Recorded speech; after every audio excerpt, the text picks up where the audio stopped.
Sa bawat isa sa atin, may mga pagkakataon na tayo'y napapaalab ng galit. Minsan parang mahirap pigilan ito at minsan pa nga tila ba ang galit ay nagiging bahagi ng ating araw-araw na buhay.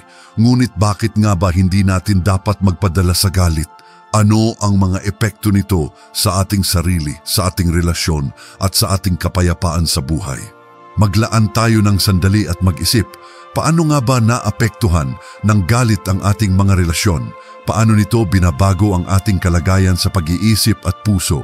Isipin natin, sa bawat pagkakataon ng galit, ano ang natutunan natin at ano ang maaaring maging resulta kung hindi natin ito kinokontrol? Ang galit ay isang likas na emosyon sa bawat isa sa atin. Lahat tayo ay nakakaramdam ng galit sa iba't ibang pagkakataon. Kapag tayo'y naaagrabyado, kapag nararamdaman nating hindi pinahahalagahan o kapag may hindi makatarungang nangyayari sa ating paligid. Ngunit ang galit sa kanyang pinakamalamlam na anyo ay hindi masama. Ito ay bahagi ng ating pagiging tao at isang paraan ng pagpapahayag ng ating nararamdaman. Sa katunayan, ang galit ay maaari ring magsilbing senyales na mayroong hindi tama na nangyayari, isang tawag upang tumugon at gumawa ng aksyon. Ngunit, gaya ng anumang emosyon, ang galit ay mayroong tamang lugar at oras. Kung hindi natin ito makontrol, ito ay maaari nating gawing kasangkapan ng pagkawasak. Hindi natin ito dapat hayaang magtulak sa atin ng mga masasamang desisyon o magdulot ng masakit na salita at aksyon na hindi na natin kayang bawiin.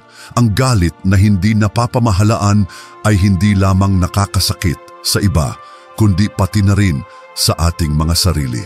Ayon sa Ephesians 4:26, magalit kayo ngunit huwag magkasala, huwag hayaang lumubog ang araw ng kayo'y nagagalit.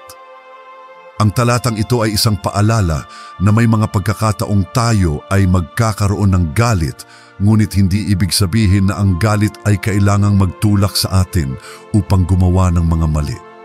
Dapat natin itong kontrolin at tiyakin na hindi ito magiging dahilan ng ating pagkakasala.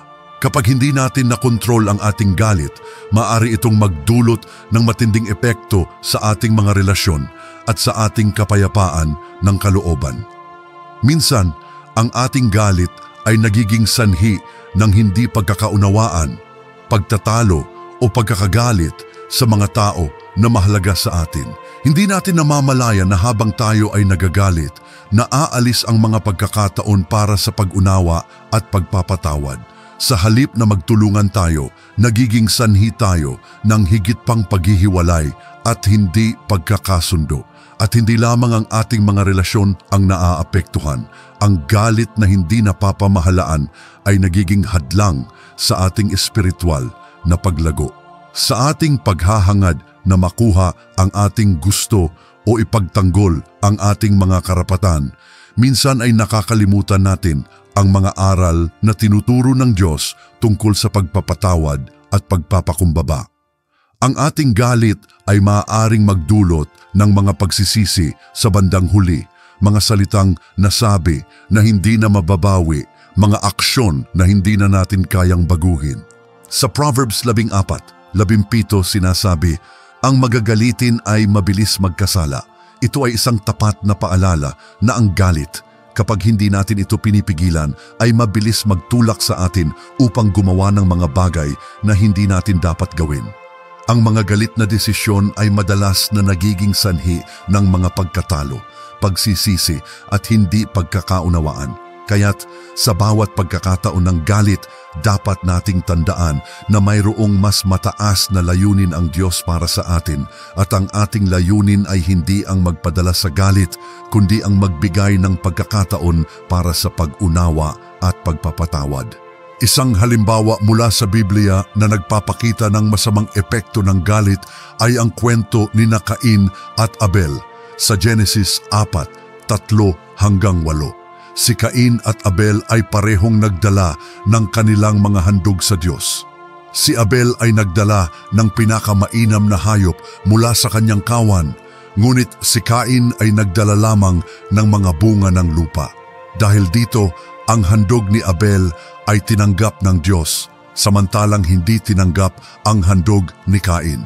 Ang hindi pagtanggap sa kanyang handog ay nagdulot ng matinding galit kay Cain at sa halip na magtanong sa Diyos kung ano ang dapat niyang gawin upang magustuhan ang kanyang handog, pinili niyang magalit at pumatay ng kanyang kapatid. Si Cain sa kanyang galit ay pinatay ang kanyang kapatid na si Abel. Kung sana'y pinigilan niya ang kanyang galit at nagtiwala sa Diyos, hindi sana nangyari ang trahedya. Kung siya'y tumawag kay Yahweh at humingi ng gabay, malamang ay natutunan niyang pagtagumpayan ang kanyang emosyon at makuha ang pagpapatawad ng Diyos.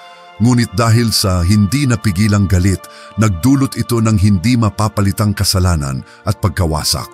Ang kwento nila ay isang matinding paalala na ang hindi pagkontrol sa galit ay maaaring magdala ng mas malalim na mga sugat, hindi lamang sa ating sarili, kundi pati na rin sa iba.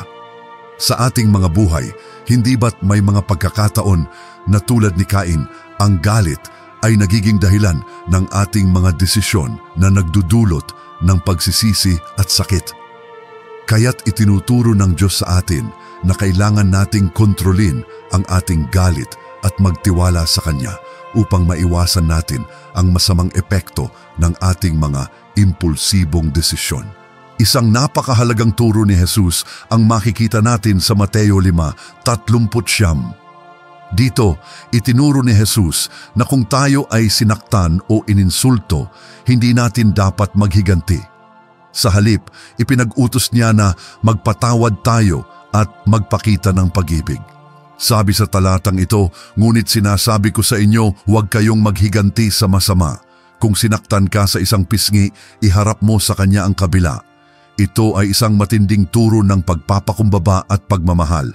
Ang pagpapatawad ay hindi isang simpleng hakbang, ngunit isang hakbang ng pananampalataya. Ipinapakita natin sa ating mga puso ang pagmamahal ng Diyos kapag tayo ay nagpapatawad at nagiging bukas sa pagpapakita ng kabutihan sa iba sa kabila ng anumang ginawa nila sa atin. Ang hindi pagpadala sa galit at pagpapatawad ay nagpapakita ng ating tiwala sa plano ng Diyos sa ating buhay.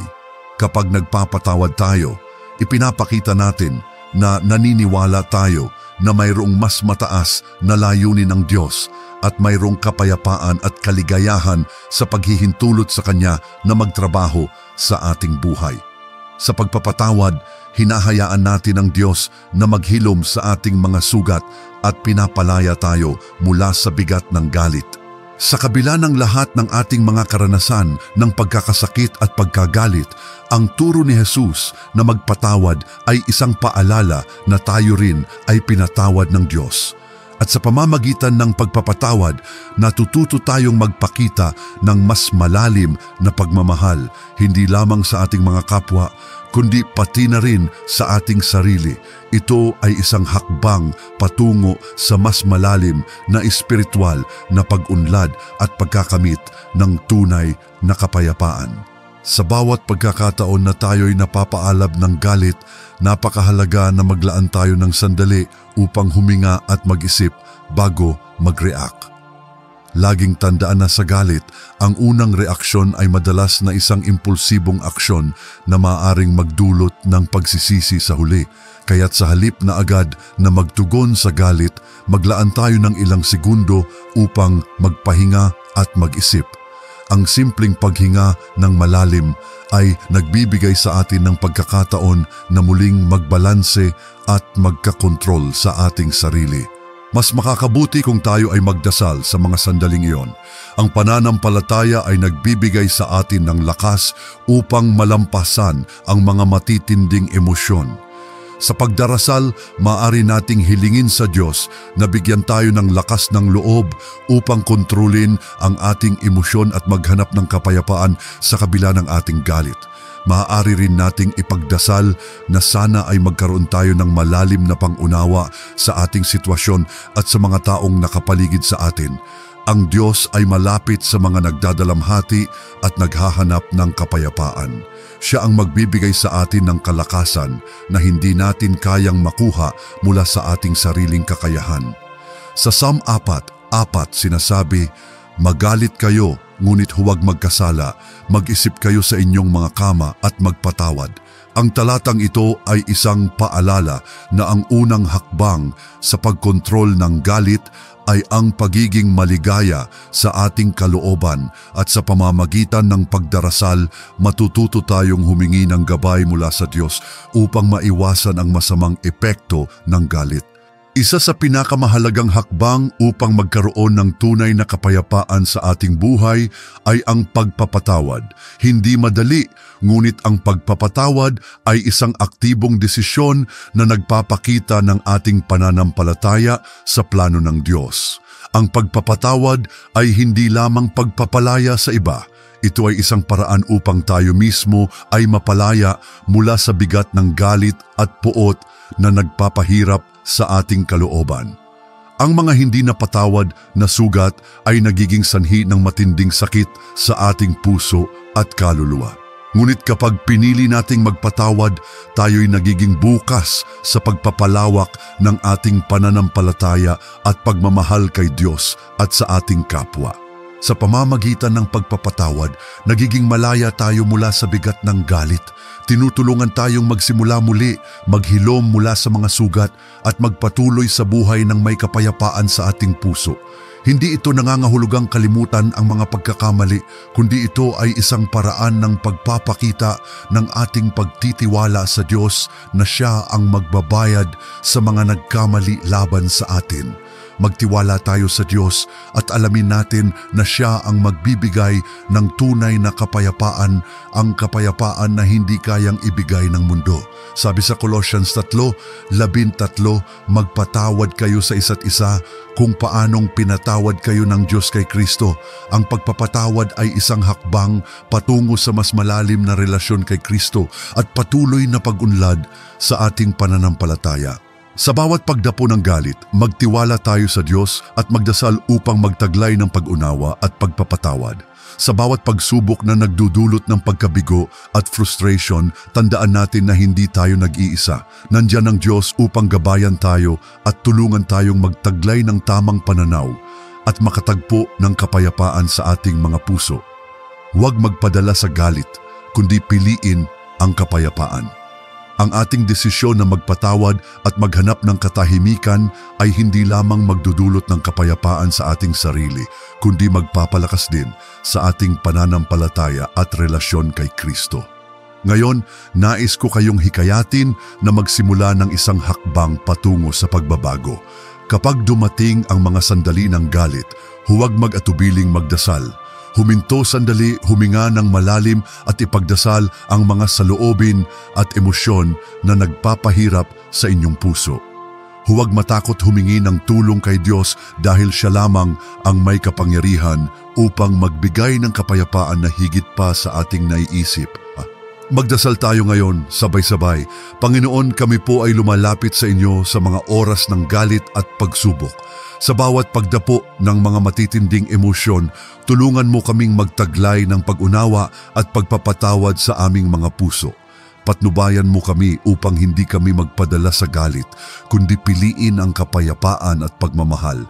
Huwag mo pong hayaan na maging sanhi ng galit ang aming mga desisyon.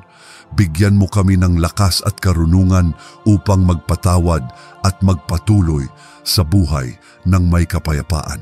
In Jesus' name, Amen. Tandaan, ang Diyos ay laging nandyan upang tulungan tayong magtagumpay sa kabila ng lahat ng pagsubok. Magtiwala tayo sa Kanyang plano at patuloy na piliin ang kapayapaan sa bawat pagkakataon.